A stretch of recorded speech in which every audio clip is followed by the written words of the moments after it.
Bonjour à tous, on se retrouve aujourd'hui pour une petite réparation qui ne devrait pas être compliquée, puisqu'il s'agit d'un adaptateur externe pour Gotek. Donc tout simplement, on met ça sur la prise du port disquette. Ici, normalement, on a une nappe disquette, on branche le lecteur de disquette, et voilà, on a un Gotek en externe. Alors, qu'est-ce qui s'est passé là? Et bien tout simplement, je pense que la personne a tiré un peu trop fort sur la nappe et du coup ça l'a sorti du support. Normalement ça devrait être comme ça, voilà. Et donc ben, cette nappe elle est déchirée et on va considérer qu'elle est foutue. Hop, poubelle. Donc on va prendre une nappe de disquette qui elle est fonctionnelle des deux côtés et on va tout simplement la réadapter dessus. Alors pour ça il faut démonter la prise. Alors, ce qu'on fait, je reprends ma nappe. Je la positionne à côté de l'autre, je repère bien mon fil rouge ici qui correspond au fil rouge qui est là. Et en superposant les empreintes, on peut se rendre compte que le rouge était de ce côté-là. Voilà. En fait, les empreintes qui sont sur la PCB, elles sont en quinconce. Donc en fait, on peut très vite repérer comment était monté le système avant. C'est vrai que si on n'a pas la nappe, c'est un peu plus compliqué. Donc on va récupérer ça dans ce sens là. On n'a pas besoin d'une très grande longueur, donc on va couper à peu près à ce niveau là, mais pour l'instant on va démonter la prise à l'opposé. Donc pour la démonter il faut faire sauter les deux petits loquets qui sont ici et retirer la partie haute de la prise en essayant de ne rien casser. Alors je sais pas si j'ai déjà réussi à le démonter sans le casser, il me semble pas, mais bon après on peut recoller, c'est pas un souci. Alors on fait sauter le petit loquet et normalement, ah bah voilà, bon bah je l'ai cassé, c'est pas grave. Je pense pas que ce soit fait pour être démonté. Vous voyez, en y allant doucement, on peut arriver à l'ouvrir, tac. J'en aurai au moins un sur deux, voilà. Donc là cette prise là, on n'en a pas besoin, donc on va retirer. Bah non d'ailleurs on s'en fiche, on va récupérer simplement cette partie là. Hop.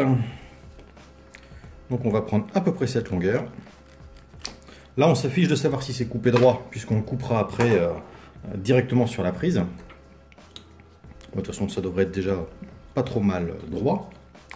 Et donc on va repositionner la nappe en s'assurant que le premier et le dernier fil, c'est-à-dire celui du haut et celui du bas, est bien en face de sa prise et que c'est bien posé, comment dire, c'est bien aligné en fait. On voit que la nappe elle est pas posée de biais, elle est parfaitement alignée. À partir de là, on va pouvoir remettre cette prise. Alors, attention parce qu'il y a un sens vu qu'on est en quinconce. Voilà, vous voyez, les petits traits que l'on voit ne sont pas tous alignés, les deux rangées ne sont pas alignées, donc il faut bien faire attention de les placer correctement. Et là, il faut les placer comme ça. Ah bah oui, mais la prise est tellement abîmée. Il y a des morceaux de plastique dedans. Ah, c'est que c'est pas le même modèle de prise en plus. Bon allez, on fait sauter ça. Clac. On n'en a pas besoin. Donc on a dit le trait rouge en haut. Hop. Et donc la prise dans ce sens là. On aligne.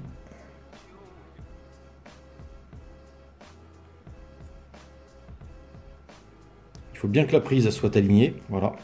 Et là, je vais aller le coincer dans un étau pour bien serrer la pince et bien clipper les fils dans les prises. Bon, finalement, j'ai trouvé que cette solution était un peu trop alambiquée.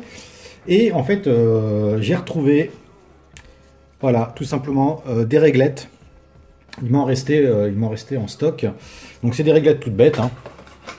Tout simplement, ben voilà, des réglettes de pin. Donc je les ai soudés, hein, j'ai enlevé l'ancienne prise, j'ai soudé ça à la place, et du coup ça permet tout simplement de mettre n'importe quel type de nappe, voilà, clac. Et voilà, tout simplement, c'était quand même beaucoup plus simple à réaliser que de se prendre la tête à essayer de refabriquer une prise. Bien, maintenant, est-ce que ça fonctionne? Donc pour ce test, je vais utiliser une carte mère d'Amiga 1200, l'adaptateur bien évidemment, un Gotek avec un petit ADF à l'intérieur de la clé USB et alors j'ai pas mis le clavier, il n'y a pas de souris, donc on va rien sélectionner du tout, on va voir s'il boot directement sur le DF1.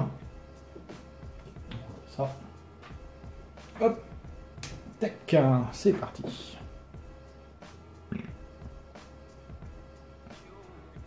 D'ailleurs en passant, pour ceux qui seraient intéressés, si vous voyez la ligne qui est là, j'ai installé un petit écran à cristaux liquides.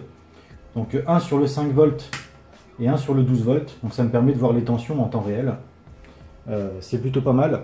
Ça m'a permis de trouver quelques pannes sur un Amiga 500. Parce qu'en fait le 5 volts faisait, admettons, 4 volts 5, 5 volts, 4 volts 5, 5 volts. Par intermittence comme ça. Et donc c'était un composant qui était cramé, mais du coup ça m'a permis de trouver la panne. Donc bref, l'adaptateur fonctionne, hein, on voit que c'est démarré. J'ai touché à rien, j'ai pas eu besoin de sélectionner DF0 ou DF1, ça fonctionne.